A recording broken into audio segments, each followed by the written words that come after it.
Garbė Jėzui Kristui. 4 diena.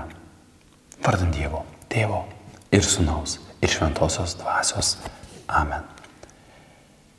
Į tave, Marija, nuolankė aukščiausio tarnaitė, kuri pažinai jaunos širdies sumišimą, amžino Dievo pasiūlymo akivaizdoje, su pasitikėjimu težvelgia 3 tūkstančio jaunuoliai. Padaryk juos sugebančius priimti tavo Sūnaus kvietimą, savo gyvenimą padaryti visišką dovaną Dievo garbei. Duok jiems suprasti, kad tarnavimas Dievui pripildo širdį ir kad tik tarnaujant Dievui ir jo karalystei save išpildome pagal dieviškai planą ir gyvenimas tampa šlovės giesme švenčiausiai trejybei. Amen. Kągi, tęsime toliau. Vakar pabaigėme mintimi, kad apie tai, kad malonė yra tam, kad mes gyventume naują gyvenimą, o mumise gyventų Kristus.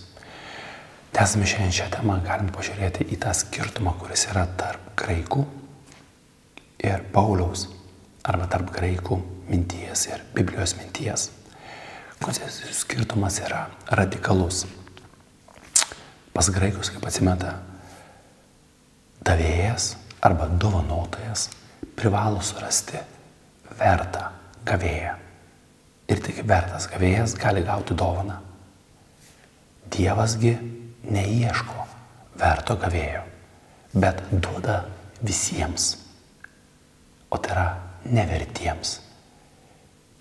Ir ši mintis to meto klausytojams, kurie buvo įpratę prie graikiškos minties, turėjo būti pakankamai šokiruojanti. Laiške Romiečiams mes girdime: mums dar esant silpniems, Kristus skirtu metu numirė už bedievius.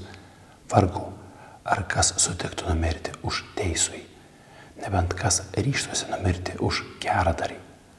O Dievas mums parodė savo meilę tuo, kad Kristus numirė už mus, kai tebe buvome nusidėjėliai.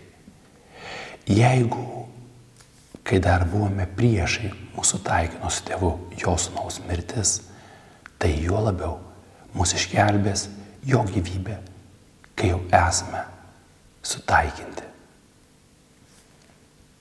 Labai svarbi katalikų žinia ir priminimas, kad dovana ir malonė, kurią kiekvienas iš mūsų esame gavę, yra nevertumo klausimas, neužsitarnavimo klausimas, nepasiekimų klausimas. Malonė gaunama ne dėl vertumo, o gaunama iš Dievo meilės. Mums nereikia tapti vertesniais dėl malonės. Malonė mus keičia. Malonė mus daro labiau panašiais į Dievą, labiau pagal jo atvaizdą, labiau tais, kurie patys dovanojame. Jėzus ateina ne tik gelbėti, Jėzus ateina ieškoti. Evangelijoje pagal Luką girdime: atvykęs į Jerichą, Jėzus ėjo per miestą.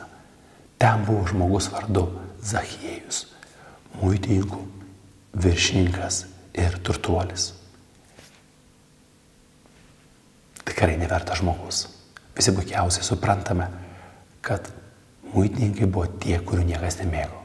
Ir ne tik todėl, kad jie rinko mokesčius ir galėjo rinkti mokesčių tiek, kiek norėjo, ir visą tai, kas viršaus, galėjo pasilikti savo. Bet tam, kad geriau suprastumėte, galite prisiminti galbūt savo patirtį kažkada buvusią Lietuvoje, arba patirtį, kurią dabar žmonės, pavyzdžiui, gali patirti Ukrainoje, kai vyksta karas ir kada kažkas apsisprendžia tarnauti okupantams, kada išduoda savus, kada pasmerkia galbūt mirti savus.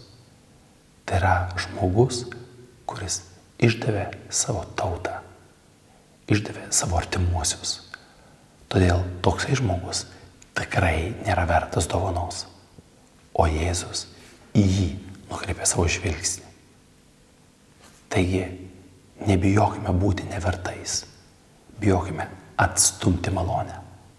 Garbė Dievui, Tėvui ir Sūnui ir Šventai Dvasiai, kaip buvo pradžioje, dabar ir visados, ir per amžius. Amen. Vardant Dievo, Tėvo ir Sūnaus ir Šventosios Dvasios.